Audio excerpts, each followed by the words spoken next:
Muy buenos días, buenas tardes, buenas noches a todos los amantes del rock y del metal. Bienvenidos y bienvenidas a Conexión Rock Radio. Para mí es un gran gusto que nos esté acompañando nuevamente en otra interesante video entrevista. Johnny González les saluda en este día y hoy tenemos una novedad muy pero muy interesante, un estreno que es nuestra recomendación de este mes para todos ustedes, para los que son los amantes de lo que es el heavy power metal, un poquito de grupo, pero que mantienen esa esencia tan fresca y que ya a 46 años de su existencia vienen ya con un nuevo capítulo en su historia, y me refiero a la banda Vicious Rumors, y tengo aquí en el Zoom a mi buen amigo Geoff Thorpe, que aquí está con nosotros. Geoff, welcome to Conexión Rock Radio. Thank you so much for accepting this request for make this interview with you.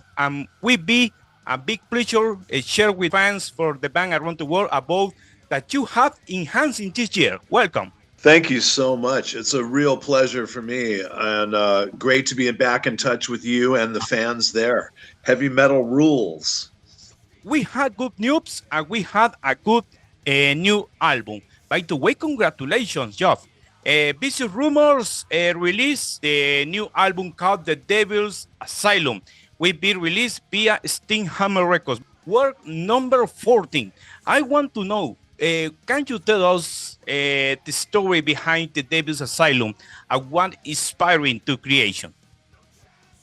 Absolutely. You know, I'm a big horror movie fan, you know, and I had these ideas for scripts. I started working on some movie scripts during the pandemic, and so I had a lot of ideas for these stories. And when in 2024, we had just completed like about 200 shows of playing our classic albums from the first 4 albums. Just every time a record company would release one of our albums, I'd book like 20 to 40 shows around it, sometimes more. And what it did was it really put me back in touch with my roots, and seeing the reaction of people, you know, enjoying these early songs live. So I wanted to bring that style back a little more than I have on the last few records.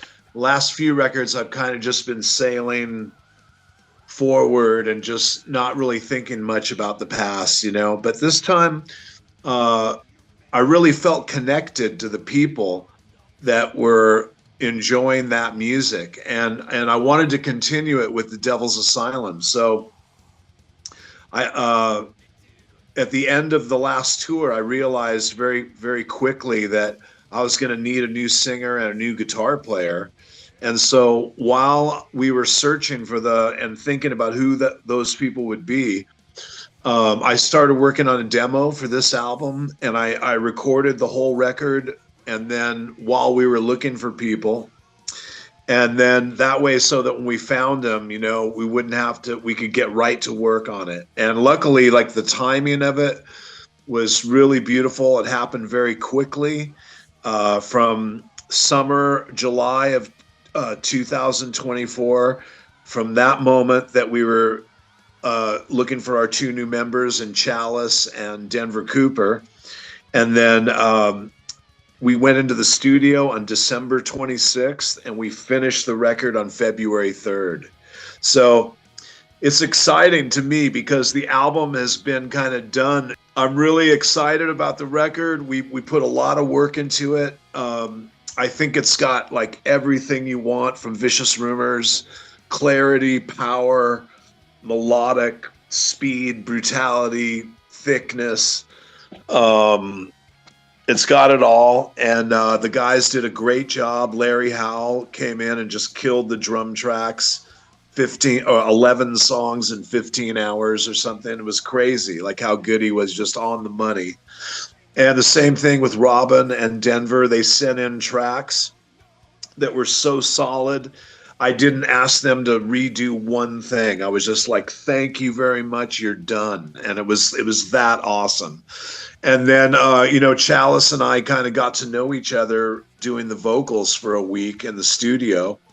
And, you know, he rolled the dice on me and I rolled the dice on him. And we got along great, and he's a terrific guy as well as a great singer, and total rock star looking dude. So like, we got a couple of really talented, great looking, low-waisted, hard-hitting heavy metal sons of bitches in Vicious Rumors right now, playing guitar and on lead vocals. And the chemistry on the album is a reflection of the chemistry that we have with the five of us. Like we're all on a really great friendship basis, and we had a lot of fun together doing the last European tour and making this album. I had the feeling, I think, the title fits very well for a horror movie, that a kind of dystopical movie. And you says about the pandemic, all the stuff all connected together, and get this album is a kind of soundtrack. It's a perfect soundtrack for the fans of Vicious Rumors. Celebrate, by the way, another big chapter in the history. This is the 14 number. This is the album number 14 of the career, Geoff. How does it need to continue create the music after 46 years? Well, I'll tell you, yeah, you know, like in two parts. The first part is the song, "The Devil's Asylum," is sort of like a reflection, and in the idea in the movie too, and the album, is that the world that we're living in is so crazy today that that the world itself becomes an asylum, and we're all inmates. You know, so like that's the nightmare behind the movie idea. And I just thought it was a really powerful concept for the new album. You know, and I'll tell you, for me personally, what drives me for 46 years of heavy metal is a couple of things. If I got down to one thing, I would just say I love the action. I love it. I love to hear my guitar really loud through a PA system and just have it sound so heavy and just crunching and loud volume. I love it when the band is playing tight together and we're just tight and we're killing it.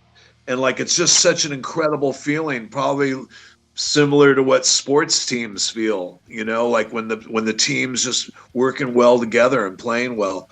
And then, of course, the fans. I mean, like, you know, Vicious Rumors, we've been around so long now, and we've had fans that have stuck with us from the beginning, and a lot of them have stayed. New ones come in all the time, but a lot of fans have been there. They come to our shows. They'll show me pictures of me and them from 25 or 30 years ago.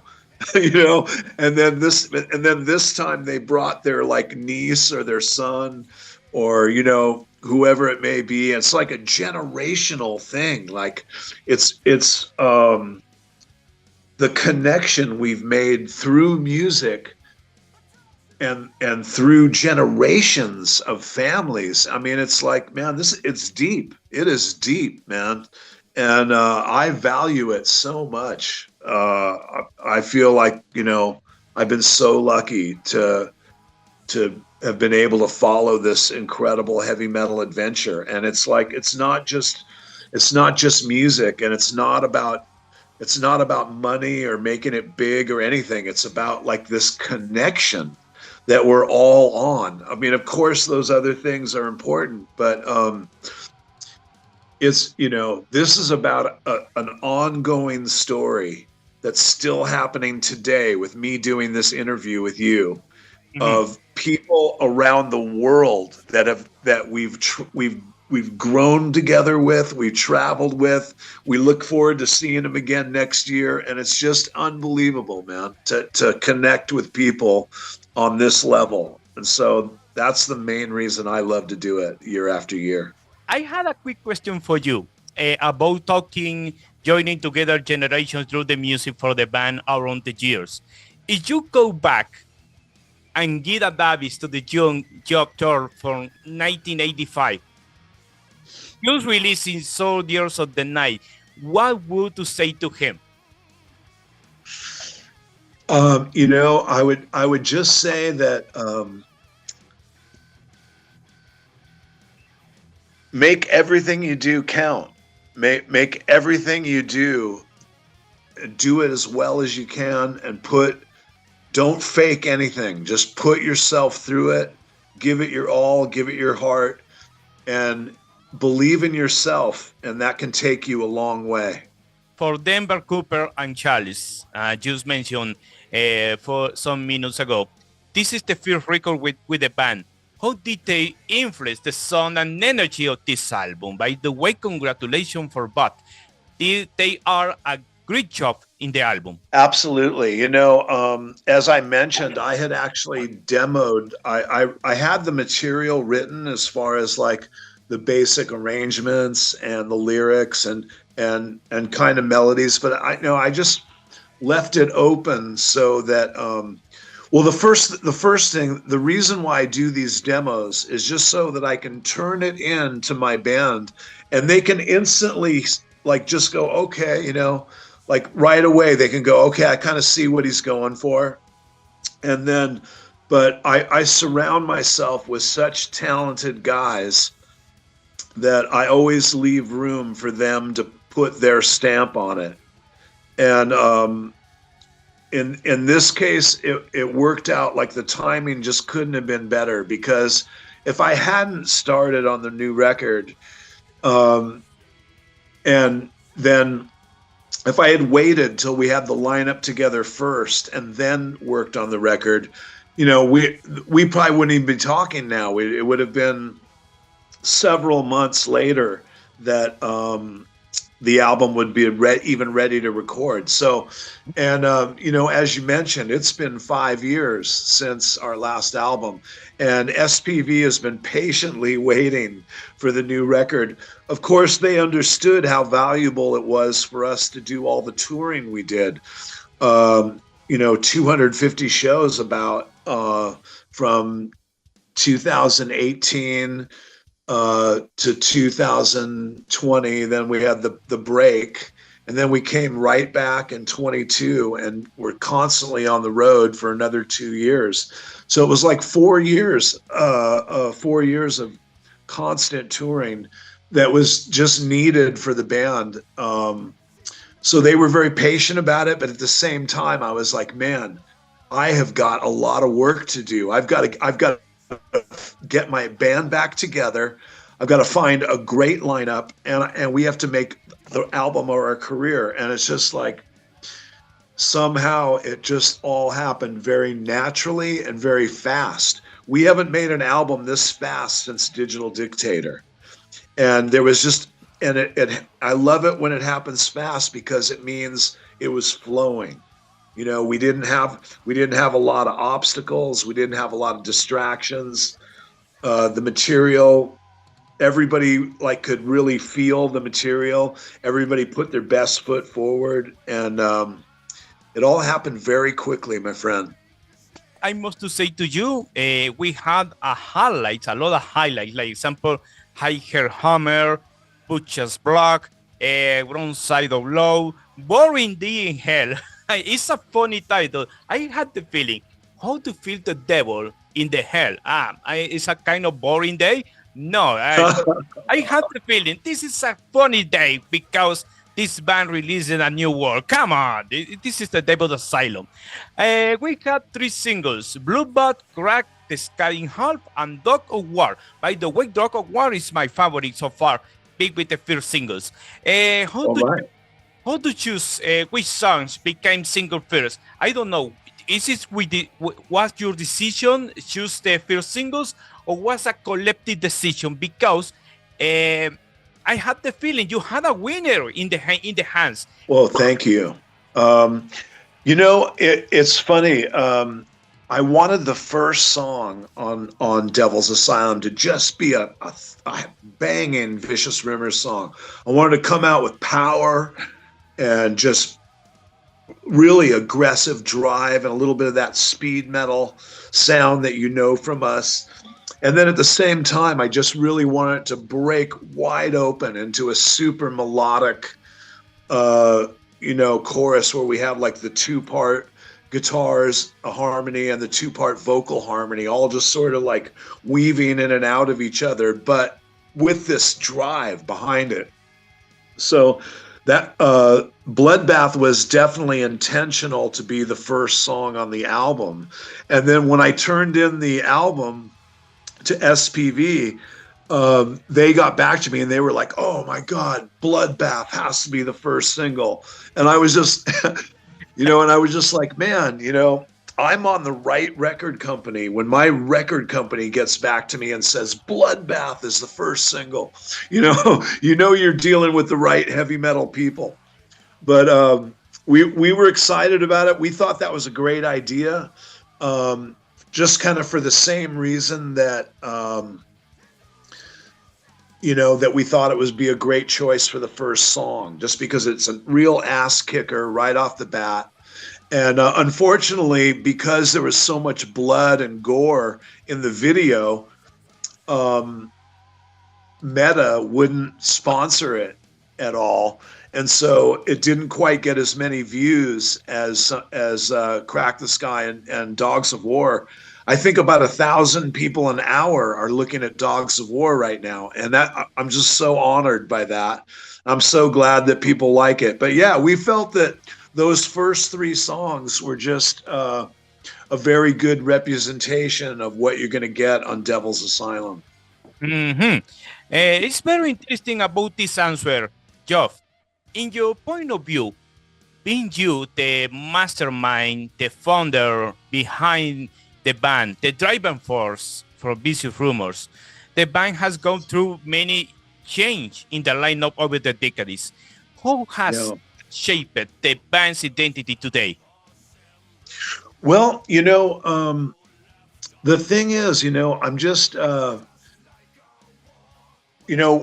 Vicious Rumors sort of is one of the pioneers of this sort of American power thrash, a combination of power metal, speed metal, a little bit of thrash metal from the Bay Area. But, overall, we just wanted a bit of a souped up heavy metal, like a traditional heavy metal band. And like, I'm just very focused on where I want to go with the band. And like, Carl Albert is also like, he was just such an amazing vocalist, and it's been hard for, it's a lot of pressure, I think, for singers to come in and sort of follow him. And I think I've got a pretty good eye for talent. I think we've had a lot of great singers and great musicians in the band. It's just that, it's not easy. It's a demanding band. We have a relentless tour schedule. We do this, everything we do is not easy. Like, it's not really intentional. It's just it's just a lot of work. I mean, we play long shows with really physically demanding songs. So it's hard on the road. We do long tours. So it's just, some people can take it, and some people find out they just don't even want to do it, on that level. And I understand that. And, in the beginning, like losing Carl or something, that was just the most traumatic thing ever.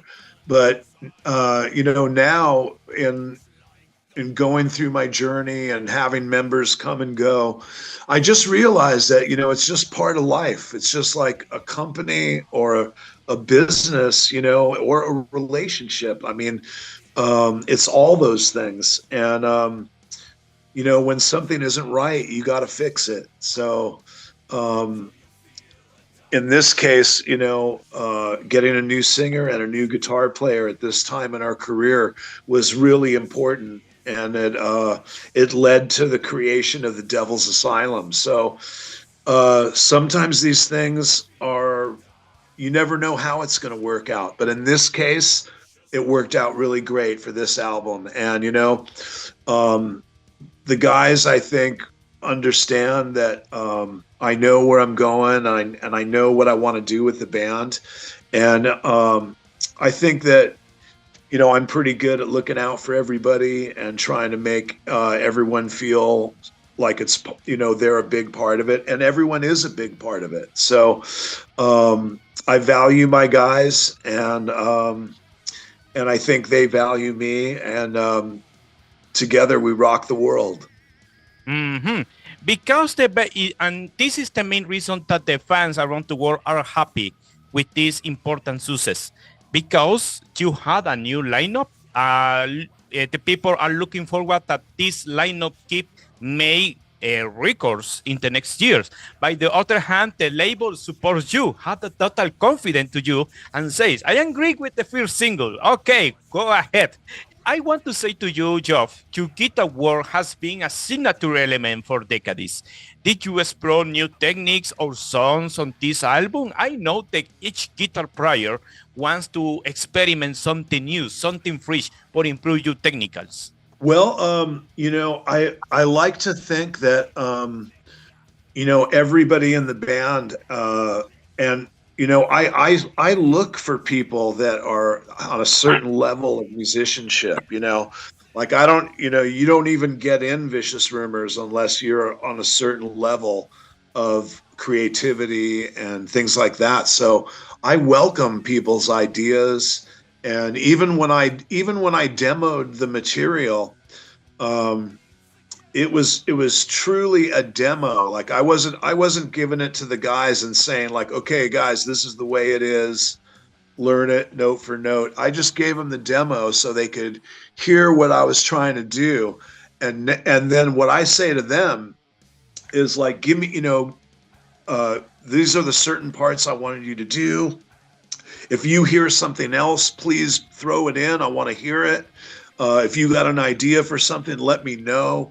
You know, so I just want everybody to shine and be able to make it go from a demo to an album cut. And that's basically what happened this time around, because even though, like I said, I had these songs written, by the time it went from the demo to the album, everyone had put their stamp on it, and it really raised the bar. So I really hope that this lineup can be the last lineup in Vicious Rumors.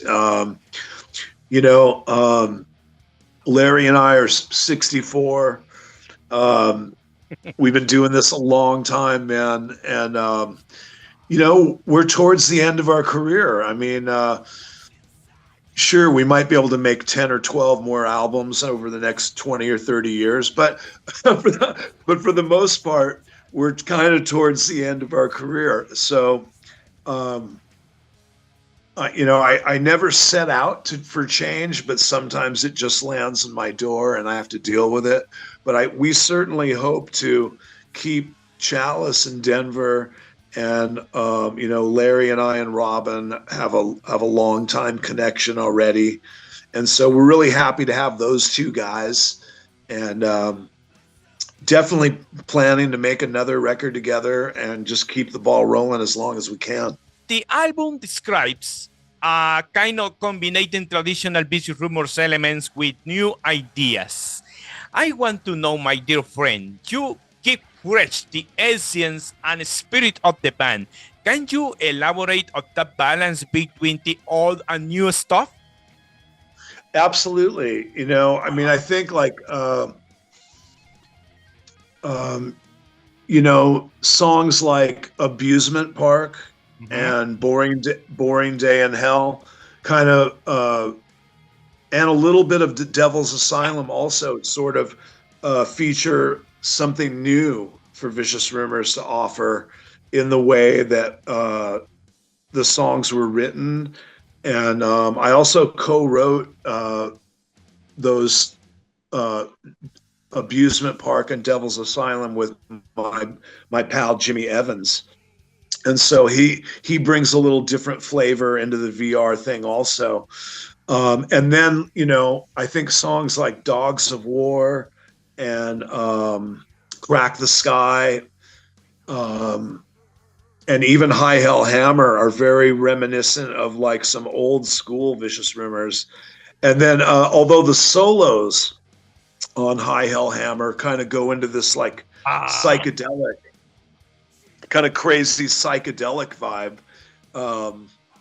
That's in a way something new, but yeah, I would say that, and then songs like In Blood We Trust. Yes, it's another highlight of the album, In Blood We Trust. Yeah, really classic Vicious Rumors there.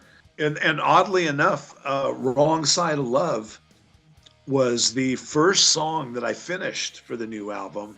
And even though I knew, like, okay, like this song is not typical of the direction of the Vicious Rumors album, but it was just such a fun, kick-ass, rocking, fun song with that Saxony kind of chorus, with a one-note bass and then the rhythm, dun, dun, dun, dun, dun. Just, it was just such a fun song and just felt so good to me. I was just like, I just want this song on the record, even if it's slightly odd, slightly the oddball on the album.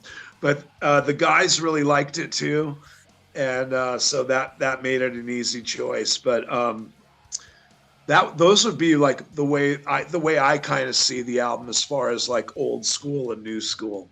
Which track of this new album for you was the most challenging to record, and why? Boring Day in Hell was a bit of a challenge for me because I did all the vocals on that song. I don't know if you knew that or not, but yeah, I do all the lead vocals on Boring Day in Hell and Abusement Park.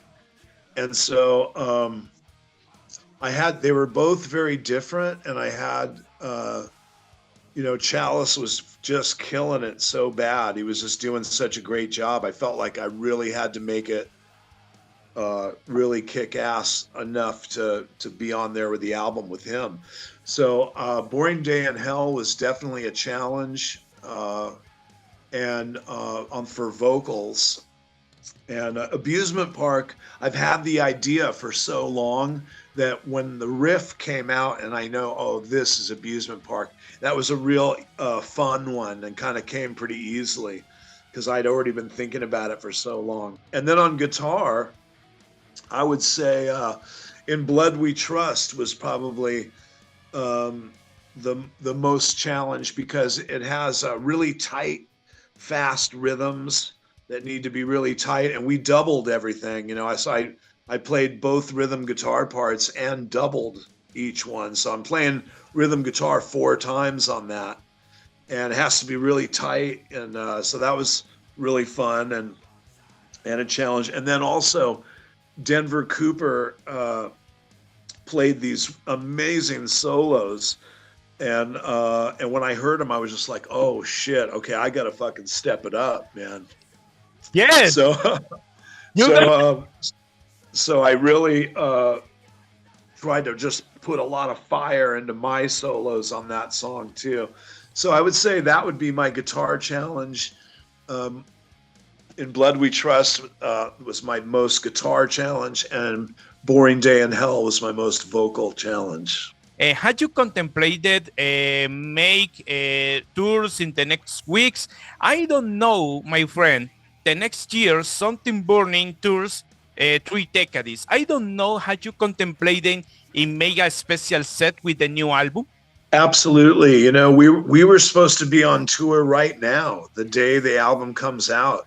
But I don't know if you can, as you can see here, I broke my shoulder. Oh, man. Yeah, man. Please take care. It's fucking crazy, man. It was right at the end of the last show of the European tour in July. And it's just the worst timing because we're getting so much great feedback on the new album. 300,000 people have viewed our first 3 singles, and we can't do anything for probably till next year. I need about 4 months to recover from this, and then we're going to be back at it. But so it's frustrating, but absolutely we plan on touring the world, doing the most extensive, most thorough, most brutal tour we've ever done. So that's coming up next year. what message or feeling do you hope to listeners take away from this album? I'll tell you, my friend, I hope that they can just put on the album and put the cell phone down for a minute and just crank that thing up and, man, just feel free to headbang and enjoy that music and just let all your problems go, because they'll be there waiting for you in an hour when the album's done. So I just hope that people go for a ride, a heavy metal ride, spiritually, emotionally. I hope they feel the connection that we felt on the album. And really, I'm just so thankful that people still want to listen to Vicious Rumors after 46 years. And it's been an incredible honor and just a blessing to be able to follow this heavy metal dream. So let's keep the dream rolling. And I hope everybody has a great time listening to heavy metal, celebrating heavy metal with Vicious Rumors. Bueno, pues ya escucharon, damas y caballeros. Yo creo que es suficiente las razones para que ustedes puedan celebrar. Si son fanáticos de Vicious Rumors, fans de la vieja escuela, yo creo que aquí tenemos la recomendación de este mes para que escuchen precisamente The Devil's Asylum, que va a salir en unas cuantas horas, pero que en el reporte vamos a estarlo comentando ya de manera a posterior en un review. Y por supuesto que disfruten de lo nuevo que estos señores pues van a estar preparando bajo la mesa, y que yo creo que es uno de los grandes retornos en este año 2025. Soy Johnny González, estas fueron las entrevistas internacionales en Conexión Rock Radio, pendientes de la próxima de nuestra serie, y como siempre les decimos a todos ustedes, en donde quiera que nos estén viendo, que el rock y el metal no falten siempre en su dieta diaria.